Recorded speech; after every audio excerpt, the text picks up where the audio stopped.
Hi everyone, আমি Soma from Delhi. তো এখন বাজে ভোর 5টা। আজ যেহেতু সরস্বতী পুজো স্টার্ট হবে 7টার সময়, তাই হাউস হেল্পের ওয়েট না করে ক্লিনিংটা আমিই করে নিলাম। আমাদের ঠাকুরমশাইও একদম পাংচুয়াল। দশকর্মাতে কি কি মিসিং আছে সেটাই বলছেন।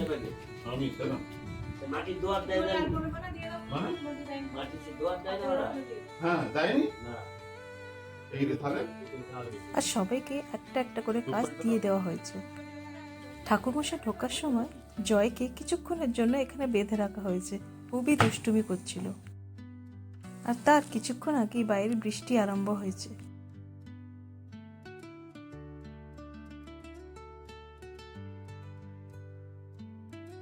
কালকে আসবেন?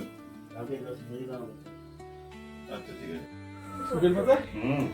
আম পাতা পেয়েছি, বেল পাতা অর্ডার করে দিয়েছে বললো। আর বৃষ্টির জন্য অনেক জিনিস অনলাইন অর্ডার করা হয়েছিল, যেমন ধরুন আপনার দূর্বা, বেলপাতা।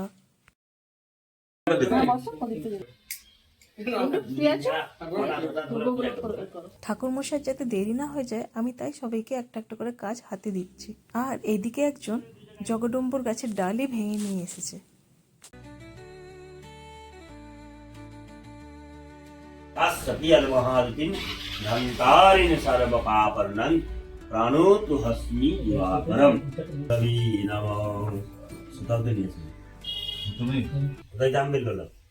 আর এদিকে ঠাকুরমশাই মাঝে মাঝে আমাদের বকা দিচ্ছেন আর মাঝে মাঝে হাসাচ্ছেন। আমার কাছে থাকে বলে পেয়ে যায়। মায়া নিবেদিতা ভক্তা নমো সরস্বতী মঙ্গলং দিনে। যেহেতু পুজোটা খুব সকাল সকাল হয়েছে, তাই একদিকে ঠাকুরমশাই পূজা করছেন আর আমরা একদিকে হোমের জন্য প্রিপারেশন করছি।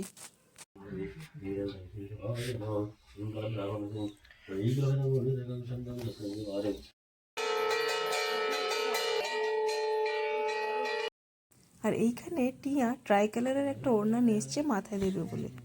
তাই সকলে বলছে সরস্বতী পুজো আর রিপাবলিক ডে একসাথে সেলিব্রেট হয়ে যাচ্ছে।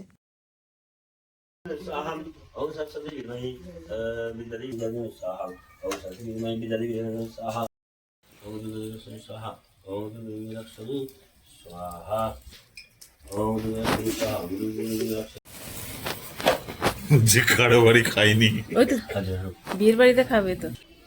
পুজোটা যেহেতু হঠাৎ করে ডিসাইড হয়েছিল, তাই বেশি জনকে ডাকা হয়নি। আর এইখানে পুজো কমপ্লিট।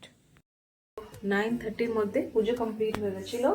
ছাদে ওই সবজি কাটাকুটি হচ্ছে, আর আমি এখানে একটুখানি পরিষ্কার করে নেবো যতটা করতে হবে। বাকি তো ঠাকুরের পাশে যা আছে থাকবে। আর এখানে টিয়া ও ব্রেকফাস্ট করছে, ও স্কুলে যাবে। ও নুন শিফট, যেহেতু একটা জিনিস ভালো হলো যে ও পুজো অ্যাটেন্ড করতে পারলো।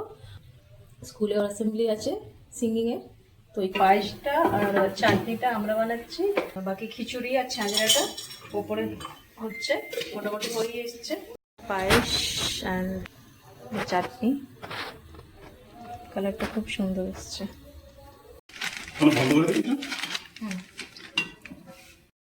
চাটনিতে এলাচ দেয়? আমি জানি না, দেয় মনে হচ্ছে। এলাচ দিতে হবে না, অনেক কিছু দিয়ে দিয়েছে।